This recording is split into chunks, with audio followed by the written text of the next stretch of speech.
Hi everybody, it's your old pal Chuck, and we're back with another review.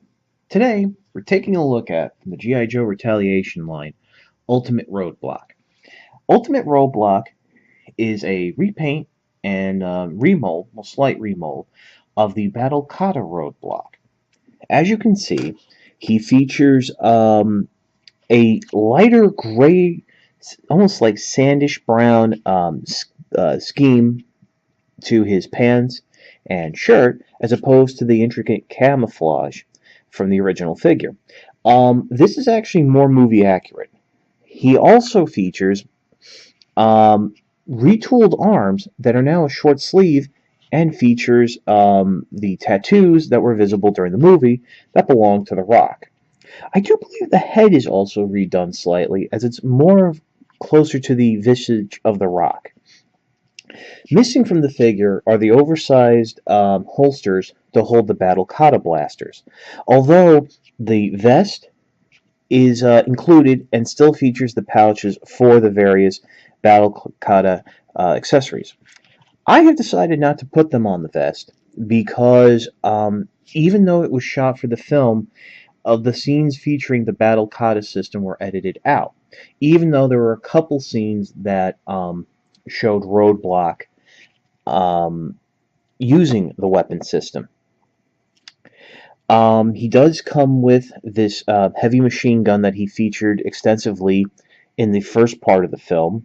It does have a movable bipod, and thankfully his hands can hold it quite nicely, which was a bit of a concern for me, because the last time the Battle Kata blasters came packaged in his hands and stretched them out, that it made it difficult for him to hold much of anything.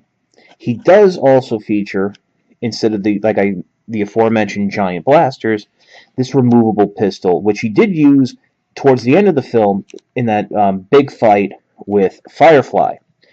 And down here on his leg is a sheath for this removable knife, which, as with many of the knives in the G.I. Joe line, cannot be held with him. I should say, be held in his hand. It might be able to hold the larger knife from the Battle Kata system. I'm not sure. I don't think so. But as you can see, the vest has some new detailing, namely a giant R on his chest and some silver highlights across the front of the pouches. Other than that, articulation is the same for the figure, which it does include a ankle rockers. He also comes with a figure stand that I think is pretty incredible.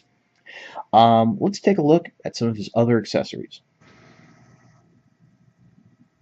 Okay, due to the fact that many of these accessories come with a pre-lost warning, that's a credit to Gary Gotzo of What's on Joe Mind, I decided to leave them in packaging.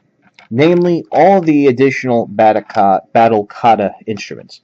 Now, I do want to point out that the vest still has the notches to hold the Battle Kata handles. I don't feel comfortable putting them on because I'm not sure as you move the figure, they won't fall off. And like I said, pre-lost. They're rather small. One thing that is nice is he comes with the old Ma Deuce machine gun, which, with this peg right here, can mount into the Eagle Hawk chopper, formerly known as the Tomahawk. There is also one additional accessory that I've removed from the packaging, which we're going to get to right now. Okay, and here it is, and I have no idea what it is. Well, this is sort of like the Repel grappling system that came with Agent Mouse in the Tactical Ninja 3-pack. I think I have that right.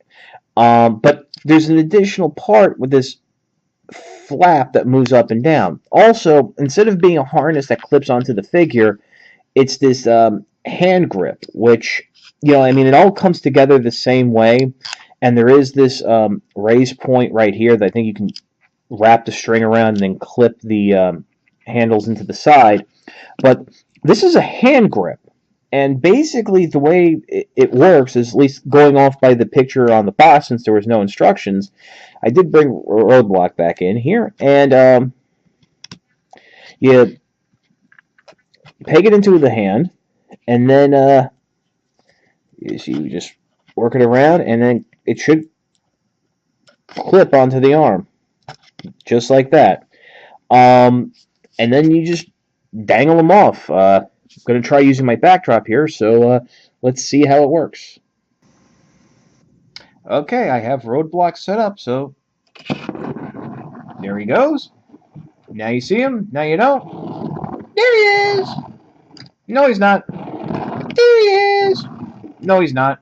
So yeah, this is just a fun little gimmick thing that, I guess they threw in to pad out the packaging. But, you can take it or leave it. It does have a backpack peg that you can peg it into his back, but I don't think it'll fit with the Battle Kata baton in its holster. In my opinion, this is the best version of movie Roadblock. And I think the best version of The Rock in his 3 3/4 inch size.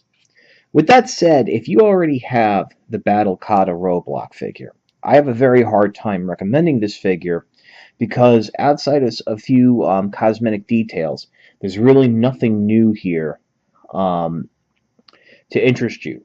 And by removing the holsters for the blasters, it really takes away a little bit from the Battle Kata play value. Because let's be honest, most of the time we would just leave the handles plugged into those guns and leave them in the holster, which would allow you to bend and move the vest around. Now it's sort of like you have to be a little careful if you decide to plug them in. This figure is available. He actually, due to the fact that it's not one of the classic characters, goes for a reasonable price online.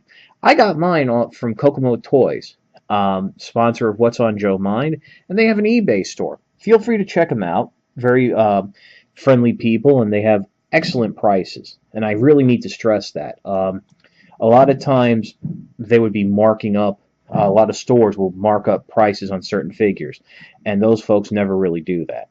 They're really great for collectors. So it's your pal Chuck for Roadblock. We'll see you next time.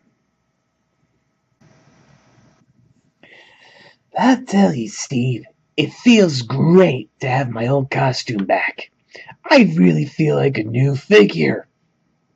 But Cobra Commander, don't you realize that being part of the Retaliation line means? What on earth are you talking about, Steve? What does what mean? I'm Cobra Commander. But yeah, now it means... I want to eat your liver, Cobra Commander. No, no, no, no, no.